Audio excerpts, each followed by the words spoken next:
doyen tey est-ce que mën nañ ni Sénégal moo ñàkk ñaari poñ wala moom moo retardé qualification. ma ni mérité wu ñu woon am dara. vraiment mérité wu ñu woon am dara parce que xoolal même dans le match qui oppose directement les deux Anglais que sont Sadio Mané ak Keita Naby Keita. Naby a battu Sadio Mané dans le match. parce que Naby li mu jox Guinée bu ko Sadio Mané joxoon tey ji Sénégal ñu gagné. Sadio Mané je disais à quelqu'un c'est un bon joueur mais dafa des mu gravir le palier bi koy def un grand joueur. à l'image de Salah li muy jox Égypte. parce que su fekkee ne dans les grands matchs tu disparais waa ji bu la indilee agressivité ngay daanu di jóg di daanu di jóg match bi jeex on n'a même pas vu son nombre. alors quand il n'est pas là c'est vrai que le collectif peut être grippé dans l'ensemble ils ont été mauvais. gis nga soo ma laajoon quel est le meilleur Sénégalais. dama lay jéem wutal le Sénégalais le moins mauvais.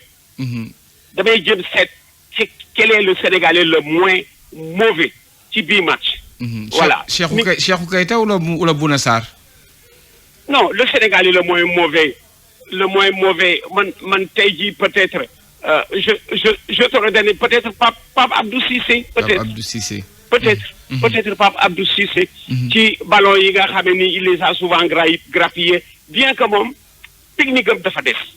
parce que ci relance yi il donne beaucoup de ballons à l'adversaire. ils ont été mauvais. Et ils ne méritaient pas de gagner. C'est vrai que Guinée a contrôlé presque la première mi-temps en leur opposant de la rage, en bataillant di jël ballon yi di leen daaneel ñoom sénégalais yi. Guinéens yi di leen indil agressivité di leen daaneel. en deuxième mi-temps ils ont rectifié. man dama xamul en deuxième mi-temps ndax ñoom ñoo commencé woon baax wala Guinéens yi ñoo commencé woon bon. en deuxième mi-temps. mais ce qui est sûr moo di nul 0-0 bi dafa joxe la couleur du match. bon équipe bu Sénégal évidemment le Zimbabwe n'est pas la Guinée ou la Guinée n'est pas le Zimbabwe. ils ont été moins mauvais keroog parce que keroog ils ont au moins tenu le ballon d'y jouer. mais tey rien à retenir de ce match du Sénégal. Vraiment ils ont été mauvais. Il ne méritait pas de gagner ce match. doyen laata ñuy dem ci jàngatu ko ñetteelu ko match bi nan lañ ko war a aborder Tassirou Diallo ma consultant ci rajo Futur Média moom tamit mi ngi ci buum gi Tassirou maa ngi lay nuyu. salaamaaleykum maa ngi lay fay. Tassirou est-ce que partagé nga avis bu doyen Abdoulaye Diaw mu ni tey jii le Sénégal ne méritait pas de gagner. waaw à 100% sax damay wax ne dama koy partagé parce que équipe bi. dafa jaar à côté. parce que lu tax équipe bi jaar à côté mooy que ne peut-être match dëkkandoo la en plus de ça dafa am tàngaay boo xam ne dafa di métti bu am ci foofu. donc heure bi ñu joué aussi di heure boo xamee ne heure bu Sénégal tàmm joué joueurs yi ñu am ñëpp duñu ay joueurs yoo xam ne ay joueurs locaux lañu. ba nga xam ne dinañu tàmm yenn saa di joué ci ay première heure ak ay heure yoo xamee ne dañoo heure tàngaay la. mais beneen bi ñu ci wax aussi mooy que ne au niveau de notre circuit de jeu parce que équipe bi aussi bon il faut aussi nga xam ne équipe su fekkee ne dañ lay yaakaar yenn saa aussi da ngay am ay xar kanam yoo xam ne dañ koy changé. équipe bi nag changé wul benn xar kanam boo xam ne bu mën nañu ko xoolaat ci moom parce que au niveau du jeu dañ koy yemal les Guinéens. au niveau du fighting Guinéens yi ñoo ëpp li ñuy xeex mais ñun ñoo ëpp aussi li ñuy xeex bal. Tassirou jërëjëf doyen. Doyen la première place est encore différée pour le troisième match. comment naka la Sénégal war a aborder troisième match boobu ngir mën a bokk assurer qualification waaye tamit en première place au groupe boobu. waaw defaraat bopp yi c'est vrai que pour le troisième match ils vont jouer comme on dit ci température bu gën a clémente parce que je crois que ce sera à 16h le troisième match parce que seen ñaari match yëpp ci naaj wu taxaw ci digg bi la à 13h ici di 14h fële ca Cameroun. Bon alors léegi ils ont deux adversaires dans ce match. Ils ont la Namibie. Ils ont aussi la Guinée, parce que la Guinée voudra def mieux que le Sénégal. Contre Zimbabwe. Waaw parce que ñoom ñaari yëpp ku ci ëppale li nga gagné ci adversaire yaay jël la première place. te importance première place bi dafay tax doo déménager. xam nga déménagement partout dafa métti.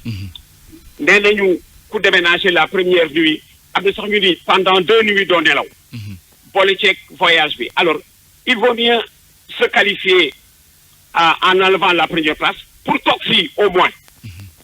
yaakaar naa ni xëy na comme joué nañu 2 fois à 13h le prochain match ce sera à 16h contre la Namibie ñun fii la ñuy fii la ñuy joué Guinée mooy dem ci beneen terrain. waaw léegi il faudra se parler. parce que fi mu nekk joué wuñu du tout. il souffre de la chaleur. bon mais ñeneen ñi gisoo xoolal maa ngi xoolaat ralenti bi les Guinéens même quand ils n'ont pas le ballon dinañu programmer faute.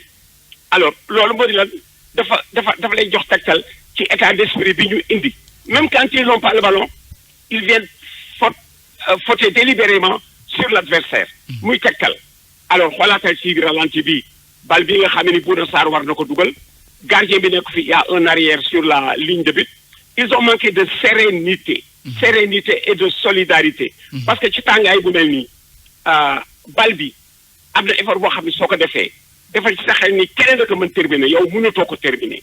alors tout ça ci ay grands joueurs ça se dit Tassirou l'a brossé tout à l'heure circonstance atténuante moo di peut-être ci température bi ñuy jouer tey il fait 32 degrés nee nañu bon mais ça allait pour tout le monde mais ce qui est sûr c'est que physiquement et athlétiquement ils ont été dominés par les Guinéens parce que même quand ils ont contrôlé la deuxième mi-temps ba war gagner Guinéens par leur aptitude athlétique ils leur ont fait échec par leur aptitude athlétique et physique.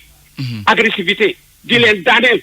Sadio Mané une fois sur 2 dafay daanu te dañ koy daaneel. mais c'est à lui de prévoir ça loolu dafay bokk ci panoplie grand joueur xam ban mode de match ngay am waa ji daf lay empêcher jouer nga jéem exister ci li mu indaale mais su fekkee ni waa ji bu dafa dominer rek nga daal di ranger say godaas mais doo gagner match bu bat Sénégal lii bu ko continuer il y a à désespérer de ce Sénégal-là pour liñ ci doon yaakaar ce fut un très mauvais Sénégal ce soir parce que lii mënu leen yóbbu fenn ni ñu mel ni tey mënu leen yóbbu fenn. jërëjëf doyen Abdoulaye Diaw xam naa dinañ ci ñëwaat ci yeneen i jataay ngir gën a jàngataat boobu match ak xool naka la ñuy waajalee suñu ñetteelug match laata ñuy jël.